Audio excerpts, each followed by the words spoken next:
Hello வணக்கம். குசிஸ் கிச்சனில் இன்றைக்கி வரகு அரிசி கொழுக்கட்டை பூர்ணம் கொழுக்கட்டை செய்கிறதுக்கு என்ன செய்யணுங்கிறத மெஷர்மெண்ட் பார்க்க போகிறோம். இப்போ இந்த கப்பால் 1.5 கப்பு ரைஸு ஊற வச்சுருக்கேன். முதல்ல இது ஒரு மணி நேரம் ஊறணும். வரகரிசியை ஒரு 5-6 டைமு களைஞ்சிட்டு ஊற வச்சுருக்கேன்ப்பா. இது 1 ஹவர் ஊறணும். பூர்ணம் கொழுக்கட்டை செய்கிறதுக்கு கடலப்பருப்பு வேக வச்சு வச்சுருக்கேன்ப்பா. கடலப்பருப்பு ரொம்ப வேகக்கூடாது, 1-2 தான் இப்படி உடையிற மாரி தான் இருக்கணும். ரொம்ப வேகக்கூடாது. ரொம்ப வெந்தால் கொல கொலன்னு ஆகிடும். அதை மிக்சி ஜாரில் போட்டு நான் பொடி பண்ணிக்கிறேன். நுணுக்கி வச்சுருக்கேன்ப்பா. இப்போ பூர்ணத்துக்கு தேங்காய் வானலியில் போட்டிருக்கேன். அதை நல்லா ஃப்ரை பண்ணிக்குவோம். நல்லா வறுத்துக்கணும். அதுக்கு வெல்லத்தை 1.5 வெல்லம் எடுத்து இதுமாரி பொடிமாஸ் கட்டையில் சீவி வச்சுருக்கேன். வெல்லம் இதுமாரி பொடிமாஸ் கட்டையில் சீவி வச்சுருக்கேன். நம்ம பாகு காய்ச்சினோம்னா கூட குறைச்ச போயிடும், கொல கொலன்னு ஆகிடும். அதனால் எப்பொழுதுமே நான் இதுமாரி தான் செய்வேன். இது ஈஸி மெத்தடு. நீங்களும் கூட இதுமாரி செய்யலாம். வதங்கிடுச்சுமா, அடுப்பை சிம்மில் வச்சுக்குவோம், மீடியமில். அடுத்தது இந்த பாருங்கள், கடலப்பருப்பு பொடிச்சு வச்சுருக்கேன்னா அந்த கடலப்பருப்பை இப்படி போட்டுக்குவோம். என்றைக்குமே கடலப்பருப்பு ரொம்ப நேவாக வேகிற மாரி நம்ம வைக்கக்கூடாது, குழைவாக வேகிற மாரி. அப்போ தான் இந்த பாருங்க இதுமாரி வரும். இல்லைன்னா கட்டி கட்டியாக ஆகிடும். போடணும். இதுமாரி கடலப்பருப்பை போட்டுக்குவோம். ஒரு சிட்டிகை உப்பு போட்டுக்கிறேன்ப்பா. இந்த வெல்லத்தை இதில் சேர்த்துக்குவோம். ஃபஸ்ட்டு வதக்கி பார்த்துக்குவோம். பத்தலைன்னா நம்ம மீதி போட்டுக்கலாம். ஃபஸ்ட்டு பூர்ணம் செஞ்சுக்குவோம். வரகரிசி ஊறிக்கிட்டு இருக்குது.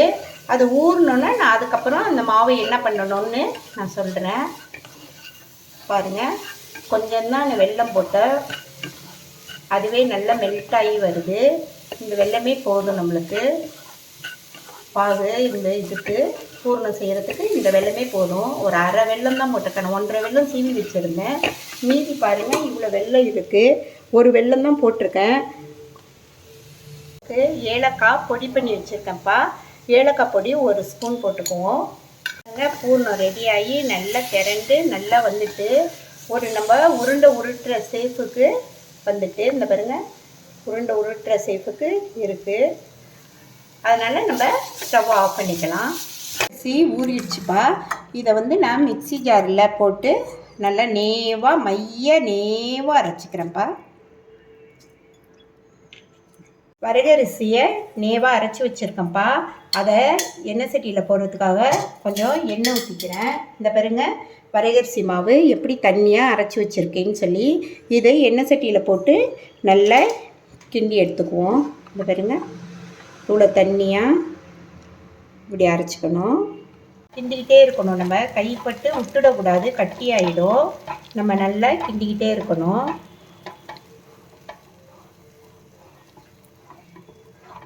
வந்துட்டுப்பா, இங்கே பாருங்கள், கையில் ஒட்டலை, மாவு நல்லா வெந்து நான் இப்போ கேஸை ஆஃப் பண்ணிடுறேன். இதுமாரி வரகரிசி மாவை நல்லா எல்லாமே உருண்டை ஒட்டி வச்சுருக்கேன். அதேமாரியே இந்த சைடில் பூர்ணமும் உருண்டை வச்சு வச்சுருக்கேன். இப்போ நம்ம எப்படி செய்கிறதுன்னு பார்த்துக்கலாம். கொழுக்கட்டை மோல்டிங்கில் அதை அப்படியே நெய் தடவி கவர் பண்ணிக்குவோம். அந்த உருண்டை ஒட்டி வச்சுருக்க அந்த மாவை நல்லா இதில் வச்சு ஒரு உருண்டை அது கரெக்டாக கவர் ஆகுது. அழுத்தி வச்சு கொஞ்சோண்டு பூர்ணமும் அதில் வச்சு மீதி இருக்கிற மாவை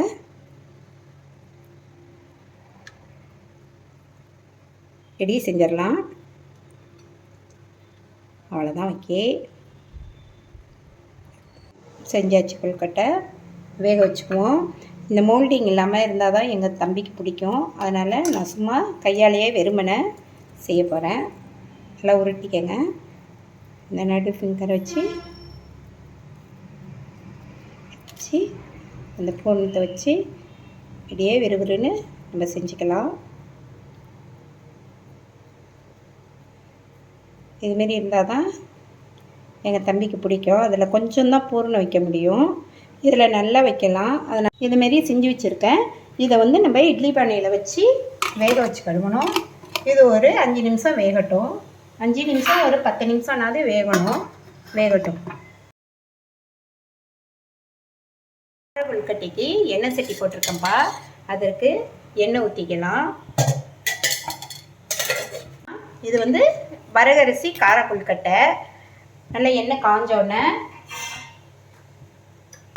கடுகு நல்லா பொரிஞ்சோடனே இப்போ உளுத்தம் பருப்பு போட்டுக்கிறேன். இதுக்கு தேவையான அளவு கடலைப்பருப்பு போட்டுக்கிறேன். 2 ஜீரகம், ஒரு ஃப்ளேவருக்காக ஜீரகம் போட்டுக்குவோம். நல்லா இதெல்லாம் சிகப்பாகட்டும். தேவையான அளவு இஞ்சி, கருவேப்பிலை, பச்சை மிளகாய் எல்லாமே போட்டு நல்லா வதக்கிக்குவோம். மீடியம் ஃப்ளேம்லேயே வச்சுட்டோங்க. நல்லா வதங்கிடுச்சு. இது வரகரிசி கார கொழுக்கட்டை. அதுக்கு 2 ஸ்பூன் தேங்காய் சேர்த்துக்கிறேன். 2-2.5 ஸ்பூன் தேங்காய் சேர்த்துக்கிறேன். அதையும் இதில் நல்லா வதக்கிக்கணும். உப்பு போட்டுக்கிறேன். அவ்வளோதாம்மா, வதங்கிடுச்சு. இதை நிறுத்திடலாம். கார கொழுக்கட்டைக்குப்பா இதுமாரி செஞ்சுக்குவோம். இதில் நம்ம செஞ்சு வச்ச இந்த பூர்ணத்தை வச்சு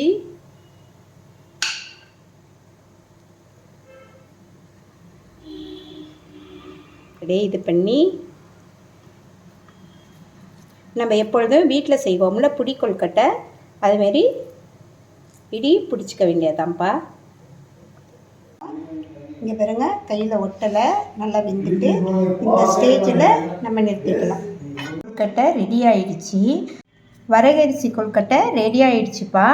இது வந்து ஸ்வீட் கொழுக்கட்டை. இங்கே பாருங்கள் எவ்வளோ சாஃப்டாக, இந்த பாருங்கள் மெதுன்னு எவ்வளோ சாஃப்டாக இருக்குது பாருங்கள். இது கார கொழுக்கட்டை. இதில் வந்து உள்ளுக்குள்ளே பூர்ணம் வச்சுருக்கோம். இது கார கொழுக்கட்டை. வாங்க சாப்பிடலாம்.